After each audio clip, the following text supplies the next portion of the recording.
Hey BookTube, it's Jackie. How's it going? If you're new to me and this is the first time you're seeing my face, hello, what's up? My name's Jackie. I sit on my floor and I talk about books. So I hope it's why you're here because that's what's going to be happening today. If you're not new to me, thank you for always tuning in and continue support. I really do appreciate it.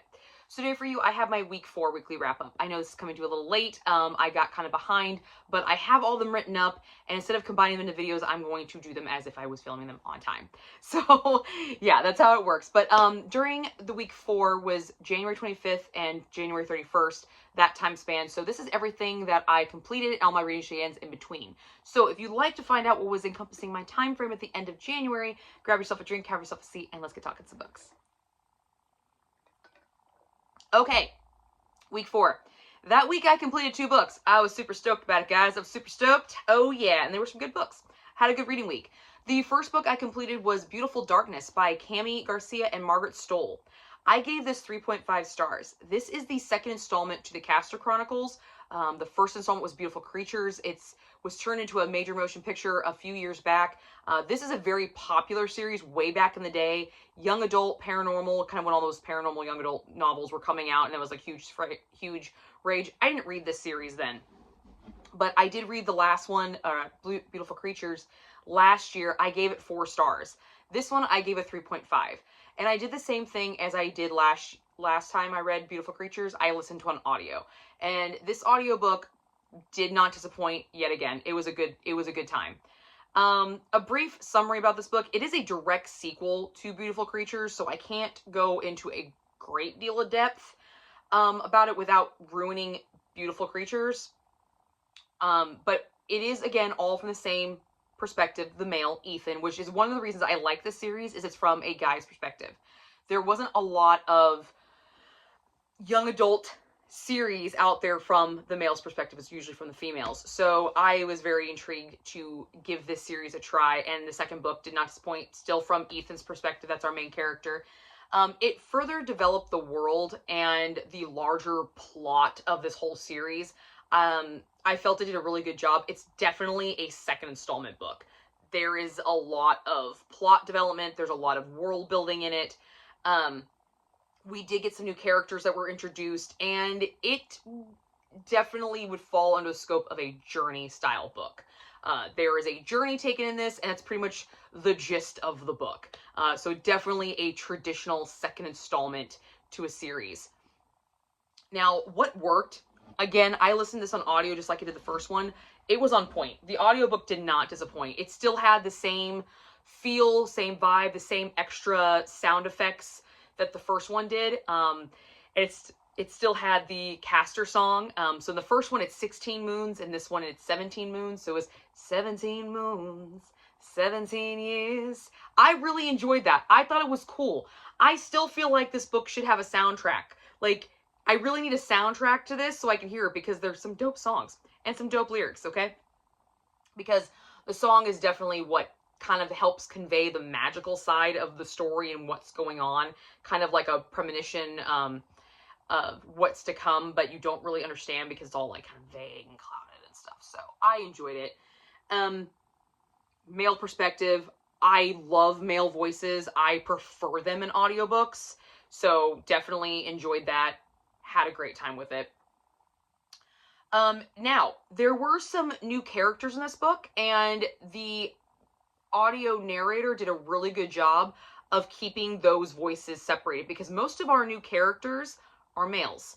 Almost majority of this book follows, I mean, it does follow male's perspective. It follows Ethan's perspective, but the new characters and their viewpoints, a lot of them are male. So he had to create different male voices, and he did a very, very good job. So it was very easy to figure out who was talking and who they were talking to, if they were talking to each other.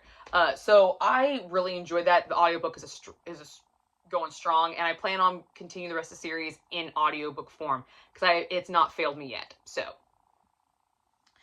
the next thing that actually really worked for the story was more backstory on the previous characters. So the original characters from the original story, we got more of their backstory, and I love that. I loved that these backstories further developed the magic system, because it was kind of confusing in the first book. It needed more clarification, and we did get some of that through these backstories. Always a plus.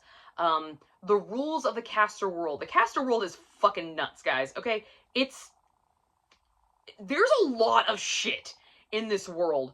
And these backstories really help solidify some of the do's and don'ts and whys we have this, why we have these rules, which is always nice to know the why. When you have a law or a rule or some kind of code that dictates the way you act, however, which way, whatever fucking word you want to codify it with, knowing the whys definitely helps understand the reasons for it being there. And as a reader, knowing those does help us kind of become part of this story, because these characters know it, but some of our characters don't. They're learning at the same time we are. So that's really nice to kind of have that kind of connection with our characters in these stories. So I've always enjoy the whys to some of the rules when we have a very convoluted, crazy magic system.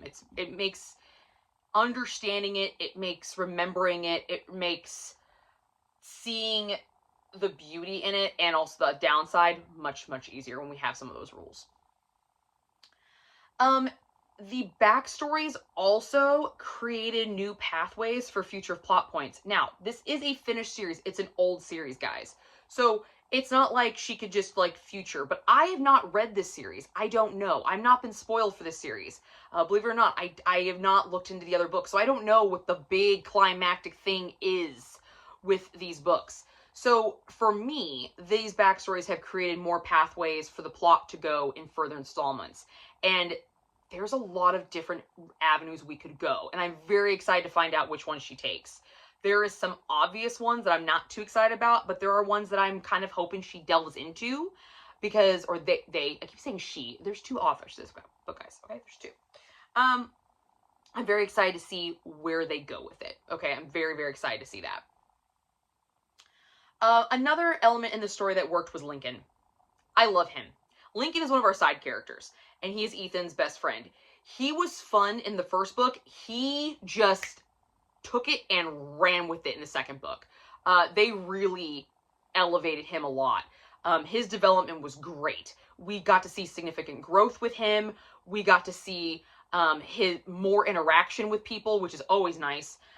He also kept this story very light and kind of light and funny in a way. I feel like this one was supposed to be darker than the first one, just based off of what our characters are doing and what they're going through at this time. I definitely feel like this was supposed to be a darker story, and he helped kind of balance that out a lot, so that was really nice.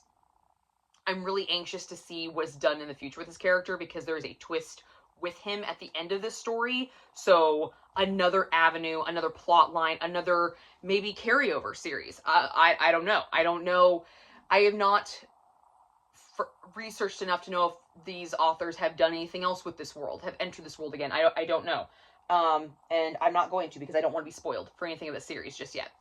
So Lincoln definitely elevated the story tenfold, definitely made it more palpable, because let's be honest, this is a second installment book, and there, like I said, there was kind of a journey. So journeys, they're enlightening, they are fun, they are adventurous, but sometimes they get very, very monotonous and very, very tedious.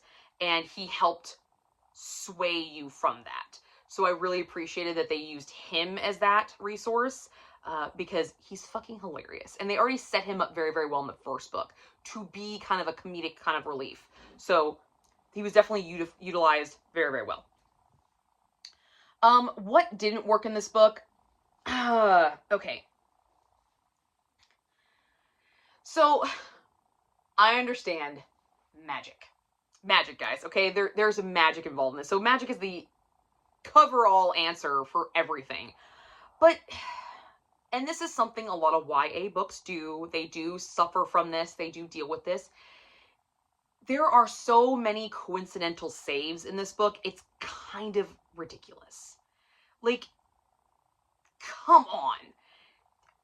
They just so happen to have the right piece at the right time when prior, like 2 chapters prior, they didn't even know what they fucking had. And there was no piece to tell them that they already had the piece that they had, except, oh, surprise, this is what this is for. like, there was no segue into it. It was just conveniently, you've had it all along. Kind of like the Wizard of Oz effect. You could have gone home all along. All you had to do was tap your heels 3 times and say, I wish to go home, or whatever the fuck Dorothy has to say. You know, like, you've had it with you the entire time. You've had the power. Okay, that makes sense if it's an internalized thing. That totally makes sense. These are actual fucking objects that they need to defeat certain things, and they just so happen to fucking have it. It's one of the most rarest things on the planet, and this kid happens to fucking have it. What? No. I understand there has to be some kind of suspension of belief when you're reading, especially fiction and paranormal, but it was every major moment in the story where it was kind of like, oh, are they going to make it? Are they climaxed? Oh my God, is this really happening? Boom. The person they need just happens to fucking show up. They are looking for this place that doesn't even, people don't even think actually exists, and then miraculously everybody fucking knows where it's at. What?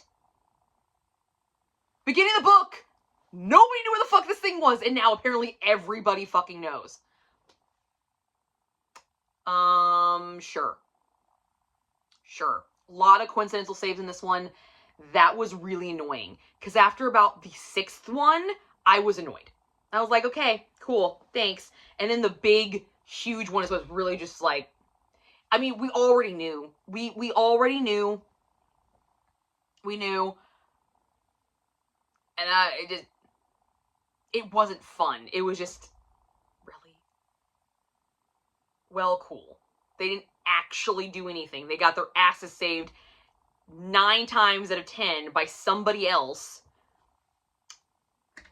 Why didn't somebody else just go do it in the first place? Why did you make me read this whole fucking book, this whole journey, if all I really was gathering information because all the actual drama was done by somebody else? Don't care. That was annoying. The new character introductions, loved the new characters. Love them. Excited to see what they're going to be done with. Love them. But there was 3 specific ones. Abram, John Breed, and Liv. They needed to be stronger. Their entrance into the story needed to be stronger. Abram specifically, like, he is the baddie of bads, and I know fuck all. Now, granted, there's still more of the series, so we might find out more about him later, and that's fine. But you've given me kernels of nothing that don't really add up to anything either. Like, if you're gonna do a drop character, you better be able to back it up in next installments. And so far, you're not showing me you can do that, okay? So that skill set needed to be flushed out more. They needed more of a punch to really emphasize really what they were. John Breed, really enjoyed his character. I like the mystery about him. Like, what is he? What really? But we weren't actually given anything, and then he didn't do anything. In the grand scheme of things, he didn't really do shit. He was made out to be this, like, character, like, gotta watch out, but he did fuck all. Alright. That was a waste of time. That was a waste of energy. That was just a waste of energy on my part. There was an awkward, forced love interest in this one to give some tension because Lena and Ethan are going through their thing because, you know, this is the 2nd installment. We have to have some kind of drama. So let's throw in a random fucking chick and make some jealousy issues. Does it make sense for the teenage age, the age group? Absolutely. It makes total sense for the age range. It was just annoying. And it was kind of forced because there was really no actual, like, chemistry between the new infused love interest. I mean, it didn't really jive right at all. And I was like, huh? No. That didn't work. That didn't work. I would rather have seen the other side with Lena.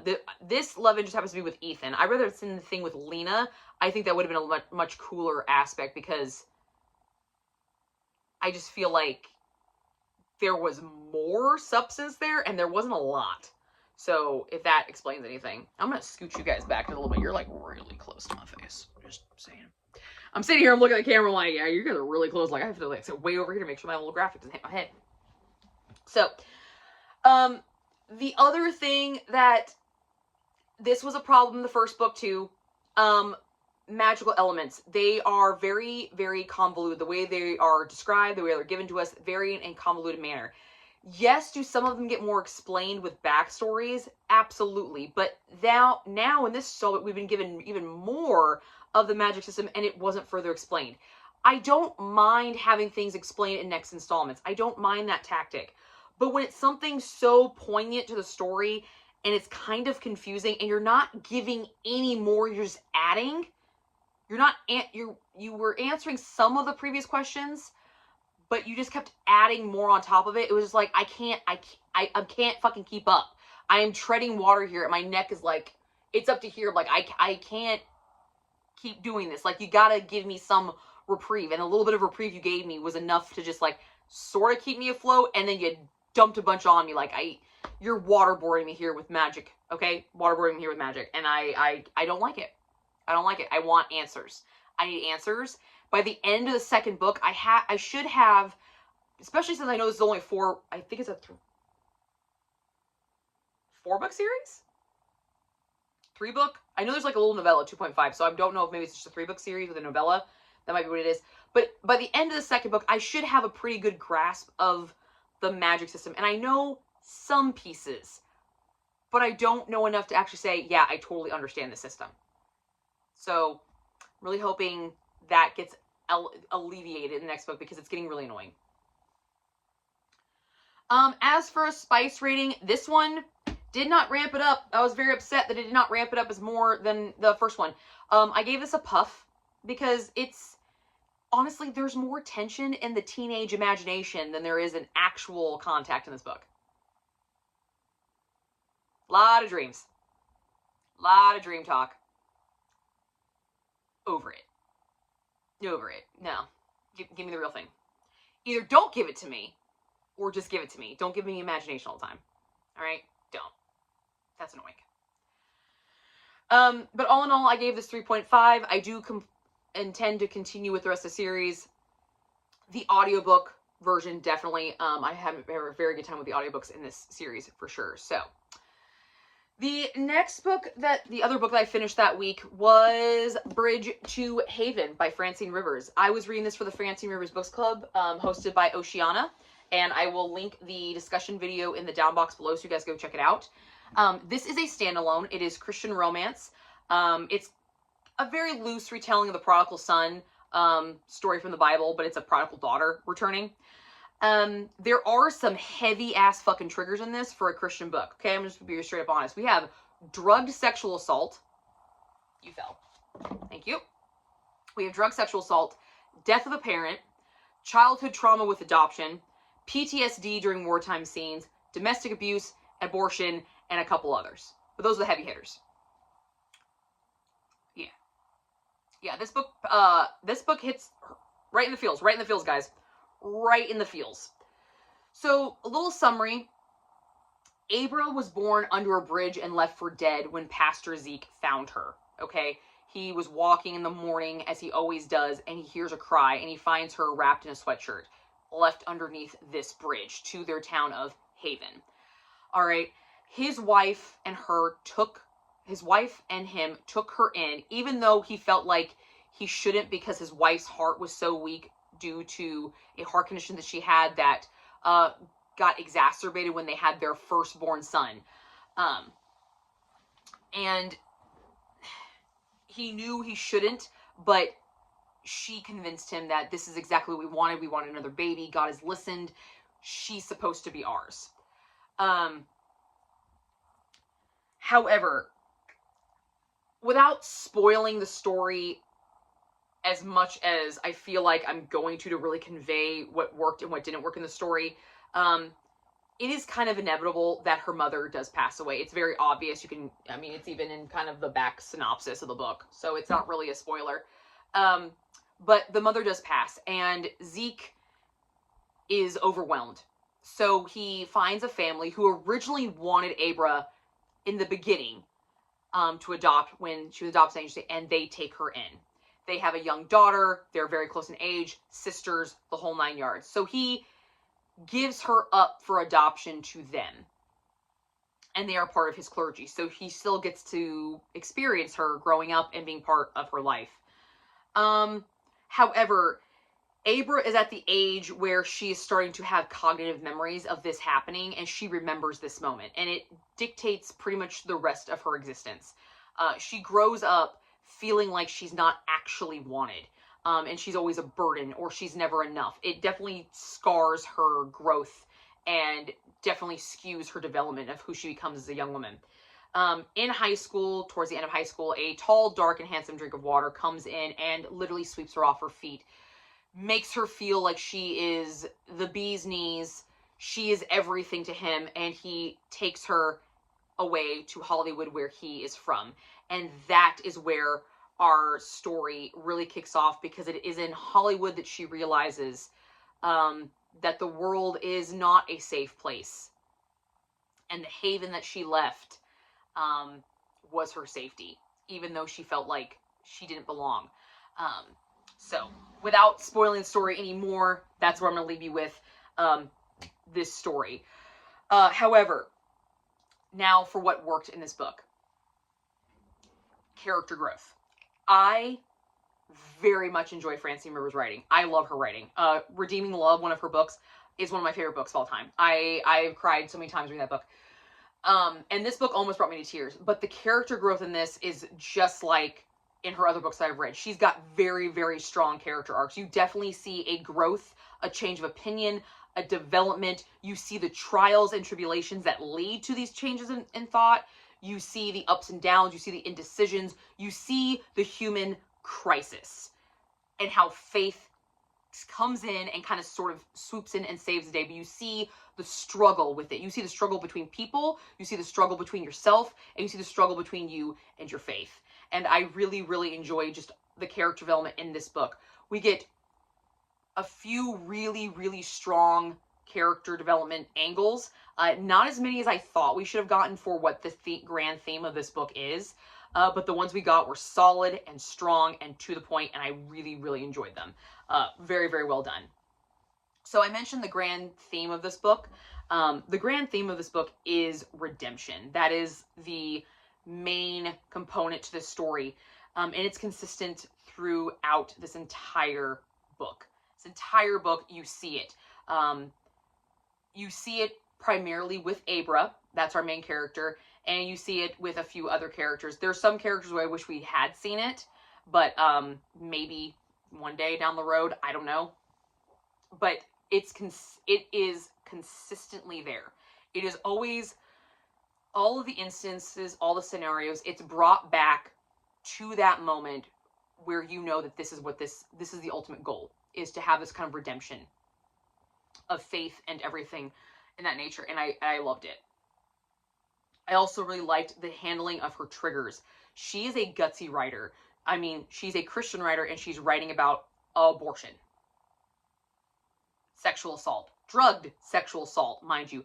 She is writing about very hard-hitting, heavy topics that destroy faith in people. And she's writing it and how these things help develop and enforce her faith. Oh, Charlie came for a visit. There's my little man. Charlie wanted to visit. Say hi, Charlie. Hi, Charlie. You're going to sit right here? Okay, that's fine. Okay, you can lay down on the floor. That's fine. Anyway, sorry. He's just my boy. He's always got to come and say hi. But she's very, very gutsy with the way she writes. And she handles these triggers very, very well. And one thing I love about the way she writes triggers is she doesn't sugarcoat it. But she also doesn't go into so graphic a detail that it's shocking. Are these things shocking? Absolutely. Absolutely. Are some of these things horrible and abhorrent and faithless? Absolutely. But she says it in a way to get the point across. This is what happened. This is the severity of it. But she doesn't go into graphic enough detail where it really can severely trigger somebody. It is a trigger that hits, they see it, and then they move on. And then she deals with it. She handles it. All of these triggers are handled in some way. Some good, some not, but they are handled. You see the human capacity for handling them. So I really enjoy that she's not just using things that are shock value just to pull at some heartstrings of people. There's a reason for these, and she gives you the reason. Is it a good reason? No, but it's the reason for her character's development and story, and part of how their story has to develop. So, the other thing I really love in this book was the abundance of prayer. When I read a Christian author, I want to see prayer in it. I do. If I'm reading a Christian novel and I don't see prayer, what's the freaking point? What? It feels very unfinished, incomplete. However, in this book, there is tons of prayer, and what you see with the prayer is the result of it. Now, the best part about the prayer in this book is it's not the person themselves praying for themselves. They are praying for other people, which people forget that prayer is not just for you. You can pray for other people and it can do something. It can actually bring something about. And I really liked that she showed that in this novel. Pastor Zeke is a character that really demonstrates this the most. Obviously, he's a pastor. He prays for everybody. But he has raised his son to do this. And you see how this prayer really starts to infuse into Aber, even though she has no idea it's going on. You see kind of God's hand working in her through other people as she's developing and getting stronger as a character in our story. And I really, really enjoyed that. I also like the fact that when Francine Rivers writes religion and faith, it is not shoved down your throat. I am reading a Christian romance. I'm reading a Christian book. I know there's going to be prayer. I know there's going to be faith. I know there's going to be talk of God. I'm fully aware that it's going to be there. But I don't feel like it's shoved down my throat. Okay? I don't.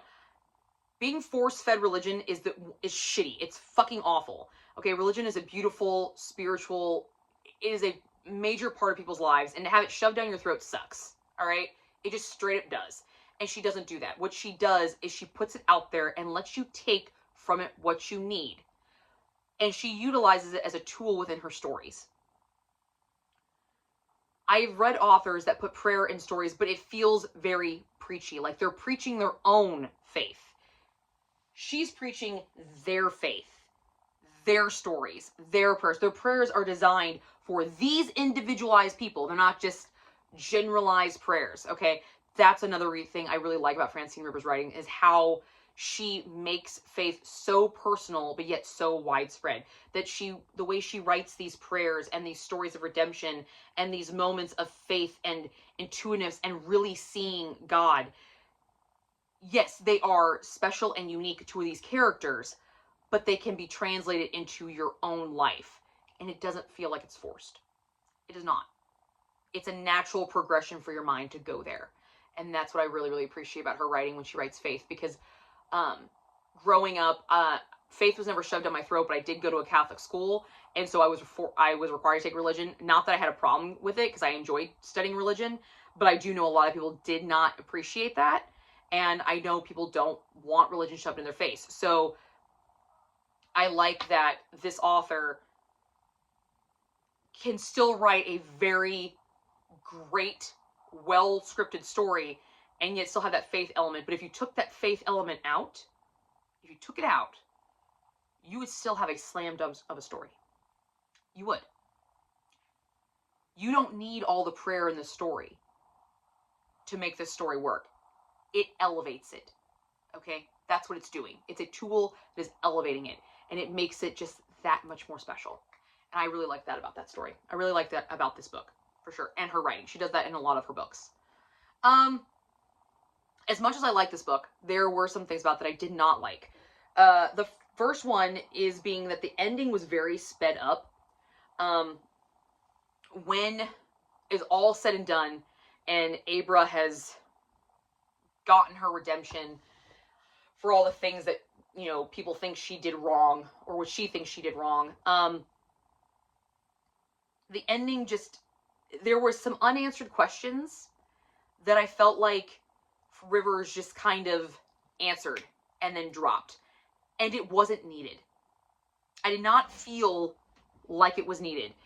Because when it actually happened, it didn't change anything. There was nothing grew from it. Except it gave another person for Abra sort of forgive. Because in this story, the way it is written, Abra really only has to forgive one person. But all these people have to forgive her for what she's done. And it felt a little off balance in, I guess, River's opinion. So she gave her another person to forgive. Did she need to? Absolutely fucking not. It was not necessary. It was not necessary because nothing came from that moment. It was the one moment in the story that was shock value, and it was just kind of not needed. And it was like, you had this perfect story. Now, I also understand, before I finish that statement, I also understand where people could be like, well, there's the unfinished story about her mother. No, there's not. No, there's not. That woman made a choice, she made a decision, and she fucking left. Done. Move the fuck on. We didn't need that closure. She had that closure. She was part of her family. She didn't need it. Because in the end, that closure did nothing for her. It did nothing. Because you didn't have the character stay around long enough. So what was the point? What was the point of giving that to her? It was just another thing to remind her of where she started. She'd come all this way, so let's remind you that you're the kid under the fucking bridge that wasn't wanted. No, that was not needed. That just was, it wasn't needed. But in your faith journey, in your journey, things like that are going to happen. And there is no conclusions. Not every story in people's lives has a conclusion point. It just has the drop bomb and then move the fuck on. So maybe we might come back to it one day. I don't really know. But that was a huge issue for me because it just, she had this great ending and then it just needed one more dig at her. I'm like, really? Does she really need to go through this? After everything? Really? Okay, let's add more trauma because trauma builds character or something, you know, like we're fucking pieces of garlic. The more you traumatize and cut it up, the sweeter and the heat, the more heat you get from the garlic, the better flavor you get. There's more flavor, apparently. The other major problem I had with the story is, so the whole theme of this book is redemption. That is the big theme, that God, if you come back to him, he will forgive you. That people can always find redemption. And for the most part, yeah, you see that clearly stated in this book. However, there are a couple characters in this book that are not written to be good at all. They are written with no positive qualities at all. They are written to be horrible people, possessive, controlling criminals. Okay? Adulterers, what have you. They are not written with really many, if at all, positive aspects. And then you have the other side of the characters, where they need to be redeemed. But what they're being redeemed for, what they need redemption for, what they need closure for, what they need to say they're sorry for,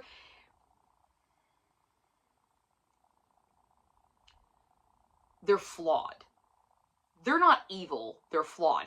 These people are freaking evil, and there's no redemption for them whatsoever. And before I go into say this, I do not condone any of the acts, the illegal activity in this book. I don't condone it.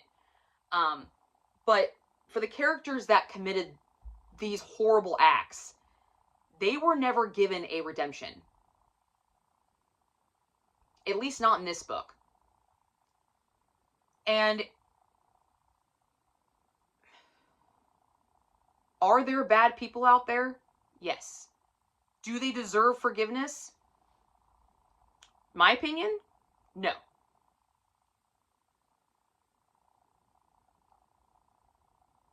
But God forgives everyone if they're sorry. And the characters in question, these ones that were written with no positive qualities whatsoever, They were never given a chance in the story. There was no window of opportunity. One was really reenacting what he had seen growing up. And the other one, well, the author decided to take care of him before forgiveness could be bestowed on them, before they could come back and ask for forgiveness for what they did. They didn't get their redemptive story. Maybe down the road they will. But when you have a book's whole theme being redemption, to be remembered for the worst chapter of your life, that's a hard pill to swallow. Because nobody's perfect. Abra herself, if you read this book, yes, she goes along with a lot of these things, but you can clearly see that she was naive, she was young, inexperienced, and weak in mind and weak in strength. Okay? You can clearly see that she was a victim in all these choices. So really, did she really need to be forgiven for some of the things that she did? Or was she just a victim? Does a victim really need to be forgiven for being a victim? What she needed to be forgiven for was leaving. For having people worry about her. The real redemptive story were the people who were criminals, who did things, who put her in these positions to make her this victim, and we did not see the redemption. We saw their ending. That's how they're going to be remembered. And a book whose theme is about redemption should show redemption for minor, medium, heinous.